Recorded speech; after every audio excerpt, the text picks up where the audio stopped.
Study point के सौजन्य से यूट्यूब पर जो उपलब्ध है चैनल, आप उसे अधिक से अधिक लाइक करें और उस पाठ में आगे बढ़ते हुए हम आपको आज वस्तुनिष्ठ प्रश्न और अति लघुत्तरीय प्रश्न का यानी कि आप लोगों को बताने जा रहा हूं, जिसे आप ध्यानपूर्वक सुनेंगे और नोट भी कर सकते हैं, जो आपके परीक्षा उपयोगी हैं ये सारे प्रश्न इस चैप्टर के यानी जनन। तो आइए सबसे पहले देखते हैं कि अति लघुत्तरीय प्रश्न यानी वस्तुनिष्ठ प्रश्न जनन पाठ का कौन कौन सा मुख्य यानी प्रश्न है। तो सबसे पहला प्रश्न कि जनन की कौन सी विधि सबसे अच्छी है। पहला प्रश्न आपके लिए कि जनन की कौन सी विधि सबसे अच्छी और उपयुक्त मानी जाती है। तो इसका उत्तर होगा लैंगिक जनन। दूसरा नंबर क्वेश्चन, स्त्रियों में निषेचन की क्रिया कहाँ होती है या मनुष्य में निषेचन की क्रिया कहाँ होती है। उत्तर होगा फैलोपियन नलिका में। अगला क्वेश्चन आपको यानी तीसरा क्वेश्चन, स्त्रियों में गर्भावस्था काल कितने दिनों की होती है। स्त्रियों में गर्भावस्था काल कितने दिनों की होती है। उत्तर होगा 9 महीने। प्रश्न को आगे बढ़ाते हुए जनन पाठ से, तो अगला प्रश्न आपके लिए है कि पुरुषों में पाए जाने वाले हार्मोन का क्या नाम है। पुरुषों में पाए जाने वाले हार्मोन का क्या नाम है। तो आपका जवाब होगा, इस प्रश्न का उत्तर होगा पुरुषों में पाए जाने वाला हार्मोन टेस्टोस्टेरोन हार्मोन।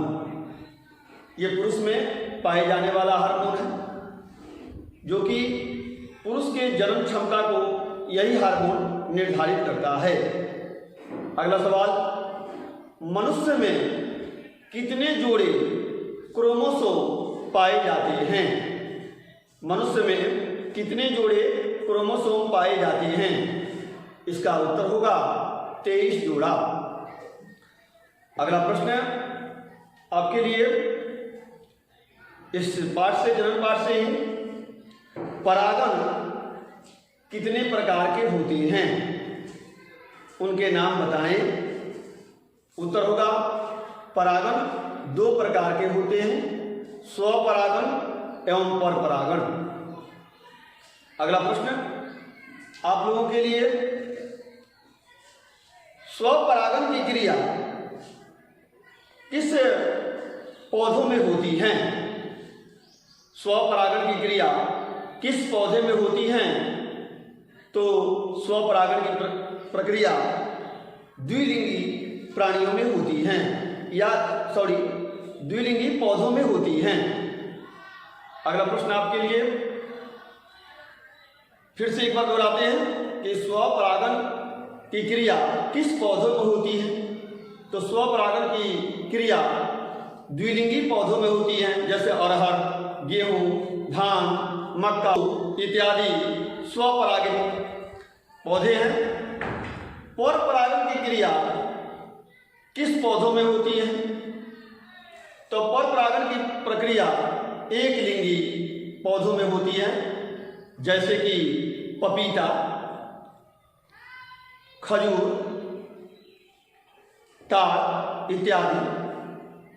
तो इन सब पौधों में यानी कि परपरागण की क्रिया होती है।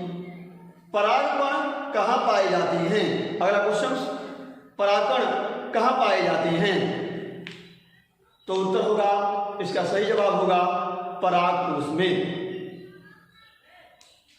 अगला प्रश्न आपके लिए, जो कि इसी जनन पाठ से लिया गया है, कि स्त्रियों में पाए जाने वाले हार्मोन का क्या नाम है? या स्त्रियों में पाए जाने वाले किसी एक हार्मोन का नाम बताएं। तो उसका सही जवाब होगा एलएच हार्मोन अर्थात लुटिनाइजिंग हार्मोन। इस पाठ में वस्तुनिष्ठ प्रश्नों को आगे बढ़ाते हुए आपको अधिक से अधिक इस पाठ में अवगत कराया जाएगा ताकि पाठ का जो निचोड़ है वो सामने आ सके वस्तुनिष्ठ प्रश्नों के द्वारा, जो कि आपको परीक्षा में अधिक से अधिक उपयोगी सहायक सिद्ध हो सके। तो दोस्तों, वस्तुनिष्ठ प्रश्नों की संख्या आज हमारी एनसीईआरटी बुक में जो दी जा रही है और बिहार बोर्ड के माध्यम से एग्जाम के लिए तैयारी की जा रही है, तो इसके लिए यानी कि विद्यार्थियों को चाहिए कि वे सबसे अधिक वस्तुनिष्ठ प्रश्नों पर अधिक से अधिक ध्यान दें और तब short answer questions, long answer questions उसको यानी कि अपने पाठ के माध्यम से जानकारी हासिल करके और शिक्षकों के माध्यम से जानकारी हासिल करके वो यानी कि इस पाठ में सक्षम हो सकते हैं। तो पाठ में सक्षमता के लिए सबसे जरूरी बात है कि स्व अध्ययन करें। अगर विद्यार्थी स्व अध्ययन करते हैं तो यानी कि जो पाठ के प्रश्न हैं उसके अलावे उस चैप्टर के अंदर से कई वस्तुनिष्ठ प्रश्न उभर कर सामने आएंगे जो विद्यार्थियों के लिए अति महत्वपूर्ण और उपयोगी सिद्ध होंगे। चलिए आते हैं आपके लिए अगला प्रश्न। आपके लिए रोग प्रतिरोधक क्षमता को सबसे अधिक कौन सा रोग प्रभावित करता है? फिर से एक बार सुनेंगे आप कि रोग प्रतिरोधक क्षमता को सबसे अधिक कौन सा रोग प्रभावित करता है? उत्तर होगा एड्स। अगला क्वेश्चन आपके लिए कि एड्स नामक बीमारी का उत्पत्ति स्थल कहाँ माना जाता है? एड्स जैसी बीमारी का उत्पत्ति स्थल कहाँ माना जाता है? तो इसका उत्तर होगा दक्षिण अफ्रीका। अगला क्वेश्चन आपके लिए कि किसी एक यौन संचरी अर्थात एक व्यक्ति से दूसरे व्यक्ति में यौन संबंध बनाने से जो रोग फैलता है उसे यौन संचरित रोग कहते हैं। तो इसी पर एक प्रश्न है वस्तुनिष्ठ कि किसी एक यौन संचरित रोग का उदाहरण दें। तो उसका सही जवाब होगा एड्स। कौन यौन संचरित रोग नहीं है? इसका सही जवाब होगा टाइफाइड। कौन यौन संचरित रोग नहीं है? तो टाइफाइड, टीबी ये भी यौन संचरित रोग में नहीं आता है। और इसके अलावा यानी कि हैजा, बहुत सारे रोग हैं जो कि यौन संचरित नहीं है। अब मैं आपको बताने जा रहा हूं कि केवल अभी बताया था कि कौन यौन संचरित रोग है, इसमें मैंने एड्स का नाम लिया था और कुछ यौन संचरित रोगों का नाम आप सुन सकते हैं। उनका नाम है सिफिलिस, गोनोरिया, हर्पिस इत्यादि जो हैं ये एड्स के अलावा यौन संचरित रोग माने गए हैं। अगला क्वेश्चन जो यानी कि कह रहा प्रश्न में कि संतानोत्पत्ति की क्रिया क्या कहलाती है? संतानोत्पत्ति की प्रक्रिया क्या कहलाती है? तो इसका उत्तर होगा पास्चुरेशन। पास्चुरेशन संतानोत्पत्ति की क्रिया है जिसे यानी कि हिंदी में हम संततो उत्पत्ति भी कह सकते हैं या संतानोत्पत्ति भी कह सकते हैं। इसके अलावा कह रहा कि उड़हल है यानी उड़हल एक फूल है, यह क्या है? तो द्विलिंगी है कि एकलिंगी है? तो ये पूछ रहा है प्रश्न में, तो इसका सही जवाब होगा द्विलिंगी। अगला प्रश्न पूछता है कि पपीता है, तो इसका सही जवाब होगा एकलिंगी। अब इसी पाठ में हम आपको आगे बढ़ते हुए आपको पाठ में यानी कि अग्रसर कराएंगे जो कि अंडाणु पाया जाता है। अंडाणु पाया जाता है जिसका सही जवाब होगा मादा में। स्तनधारी मादा में भी कह सकते हैं या मादा में भी कह सकते हैं शुक्राणु पाया जाता है। तो इसका सही जवाब होगा कि शुक्राणु पाया जाता है तो नर स्तनधारियों में लीडिंग कोशिकाएं पाई जाती हैं, जिसका सही जवाब होगा केवल नर स्तनधारियों में। अगला सवाल इसी पाठ से आगे बढ़ते हुए, प्रोस्टेट ग्लैंड पाया जाता है तो इसका सही जवाब होगा नर में।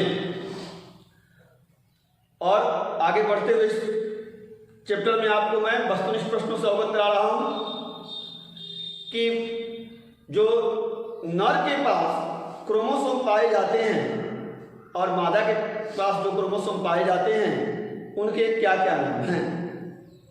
तो नर के पास और मादा के पास 22 जोड़े जो क्रोमोसोम हैं वह समान क्रोमोसोम होते हैं, अर्थात एक जैसे क्रोमोसोम होते हैं, जिसे अलिंग क्रोमोसोम या ऑटोसोम कहा जाता है। 22 जोड़े जो नर एवं मादा के पास क्रोमोसोम होते हैं वो एक समान होते हैं, जिन्हें हम अलिंग क्रोमोसोम या ऑटोसोम कहते हैं। नर के पास जो 23वें जोड़े का क्रोमोसोम होता है, अर्थात नर के पास 23वें जोड़े का जो क्रोमोसोम होता है वह एक्स और वाई होता है, जिसे हम लिंग क्रोमोसोम कहते हैं।